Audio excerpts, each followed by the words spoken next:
नमस्कार मंडळी, आज मी बाप्पासाठी जॅपनीज नैवेद्य बनवला. कारण जपानमध्ये सुद्धा गणपती आहे, त्याला कागितेन असं म्हटलं जातं. तर मी बाप्पासाठी आज ओनिगिरी बनवली. त्यासाठी मी अशी काकडी चिरून आणि ती सोय सॉस, लिंबाचा रस, साखर यामध्ये मॅरिनेट करून ठेवली. शिजवलेला भात, सीवीड शीट्स म्हणजे समुद्रातील वनस्पती, जी अशी दुकानात रेडीमेड मिळते. त्यानंतर मी एका डिशमध्ये असा प्लास्टिक रॅप पसरवला, त्यावर जरा पाणी लावले आणि शिजवलेला भात जरा मळून त्याचा एक बॉल बनवला आणि प्लास्टिक रॅपवर थापून त्याची पॅटी बनवली. त्यावर मॅरिनेट केलेली काकडी टाकली आणि दुसरा राईसचा बॉल बनवून तो थापून काकडीवर परत ठेवला आणि सर्व बाजूंनी असे सील करून घेतले. रॅप असा सगळ्या बाजूंनी गुंडाळून घेतला.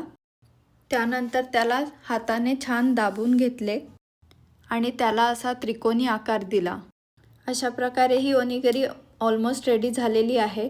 त्यानंतर प्लास्टिक रॅपमधून काढून वरून सीवीड शीट अशी चिकटवली आणि झाली तर आपली ओनिगिरी रेडी. तुम्हाला ही आयडिया कशी वाटली हे मला कॉमेंट करून नक्की कळवा.